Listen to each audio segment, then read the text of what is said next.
In this video, I'm gonna show you an opening that can win you 85% of the time. So this opening, folks, is a very rare opening and it's very underrated, and I suggest you should play it too. So folks, this opening is with white pieces. If you want all of those things, this opening is just. And so folks, this rare opening starts with knight to c3, and then the opponent may go pawn to d5 or pawn to e5. We're gonna go first with the line of pawn to d5, and there are a lot of traps in it, and we're gonna go pawn to e4. If they two first take the pawn on e4, well then folks, we're gonna have the advantage of us having to have more material and opening over here in the center of the board. So folks, we just got a knight in the center of the board. And what if folks, this is another popular move, which is pushing to d4, because they don't want to take the pawn, and they can see that they can push the pawn and attack our knight, and so that we can just go back with the knight. So folks, what we're gonna do here is go knight to e2 and try to attack that pawn yet again. Well folks, if they go pawn to e5,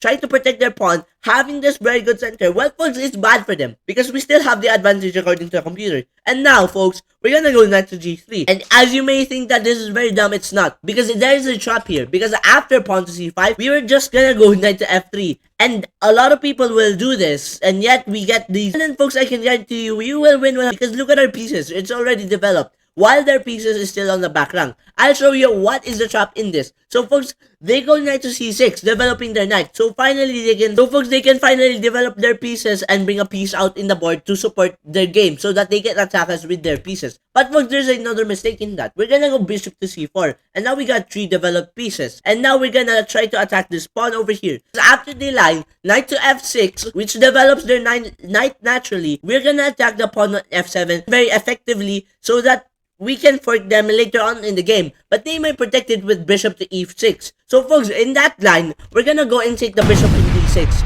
and after that, they might take it with the pawn, and chances are, you're gonna win a lot of games in these, because of the fact that this bishop is quite unreachable, and also he cannot castle both ways. If they castle both ways, well then folks, they're gonna be taken by the bishop, and they're not gonna do that. So folks, in this line and in this opening, we're gonna win a bit more time, like 70% of the time, not really 85%. I'm gonna show you the 85% later. But for now folks, we get this very advantageous position where we are dominating as white, and as well as developing and also our bishop in their position. And so folks, this line is very advantageous, because after the lines of this, they might go and develop their bishop, and then they might go develop our queen. As you can see, we're overwhelming the pieces of black so strongly here that they cannot move outside their own territory. So folks, what if another line happens, like pawn to e5? If we go knight to c3, they might as well go pawn to e5, because of course their pawn is not attacked there, and they have the second option of pawn to e5. Well then folks, we're gonna go knight to f3, and that attacks the pawn on e5. Well then folks, they might push or they might develop the knight. So folks, let's move on to first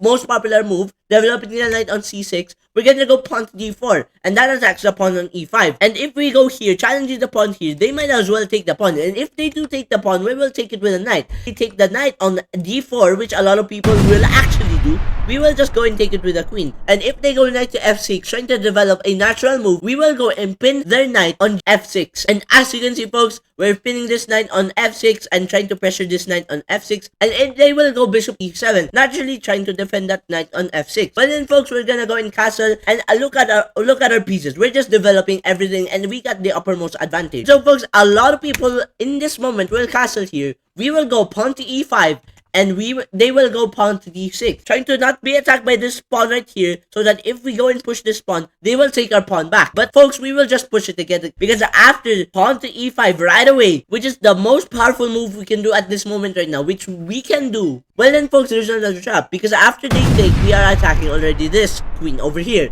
And after we take the pawn back, we're still attacking with the rook, opening up with our queen. And if they go back with the queen over here, we're gonna go and take the free pawn on c7. And now we're breaching in with the queen, but this time over here and taking a free pawn back. So folks, if they go bishop to e6, trying to attack our pawn, and also developing their own piece, trying to get away from our attack on the queen, well then folks, we will just go bishop to b5, and now we're attacking the queen. So folks, this opening is still powerful on the e5 side of the board, the lines of e5. And after we attack the bishop, of course, they cannot take the bishop, they cannot go here, they cannot go here, because of the queen, and the bishop. And of course, if they take the bishop, that would be unfair. And if they go, they cannot go here, because that is a blunder to the rook. And of course, if they go here, well, now you blunder your bishop. So they got no choice anymore.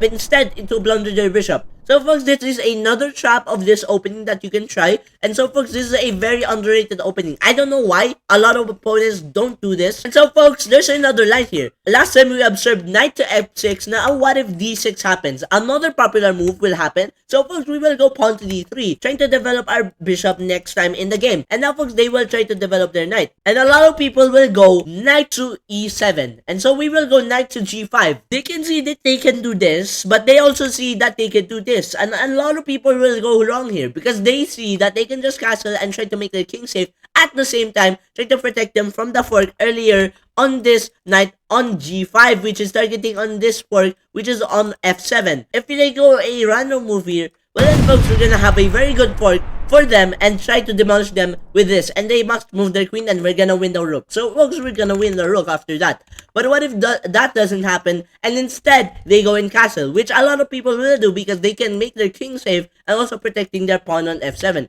Well folks, we're gonna go queen to h5 because after that we're just gonna attack their own king side with a queen, and now we're breaching in somehow, and checkmate is coming soon if they don't pay attention on that. And so folks, what if they don't do that, instead protect themselves like pawn to h6? Well folks, it's still dangerous for them because after knight to f7 they will take our knight.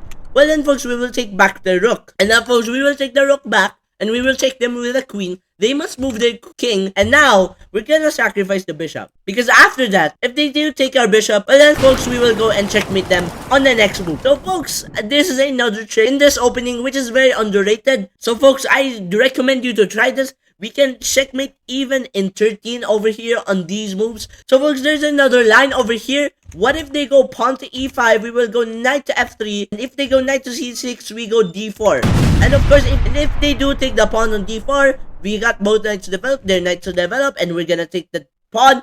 Of course, they have another option of not taking the knight and instead go for developing another knight.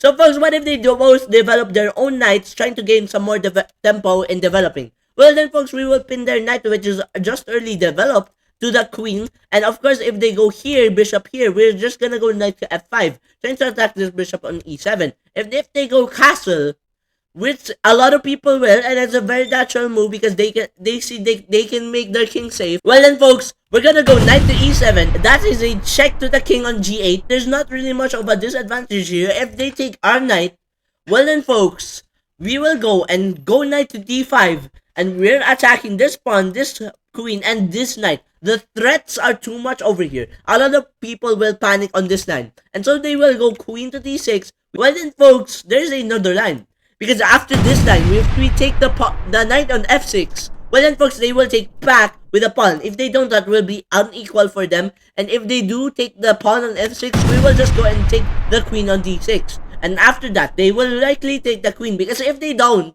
it's not an equal game again. So folks, after these lines, we're gonna go bishop to f6. And try to go here and try to go for an aggressive attack on the king. And try to go for aggressive attack on the king. We got plus 1 point, plus 1.8 point advantage to the computer. And plus, we're gonna castle in time, of course, and try to demolish this king, which is very, very exposed. So folks, this is a very cool opening which you can try at to expose your king and also try to checkmate your king after you castle and of course develop your pieces.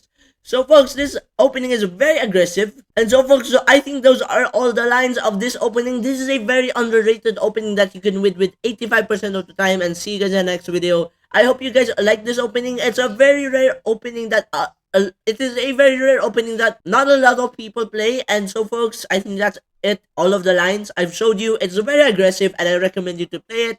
Yeah, see you guys in the next video. Please subscribe and like to make me more videos like this. See you guys in the next video. Peace out.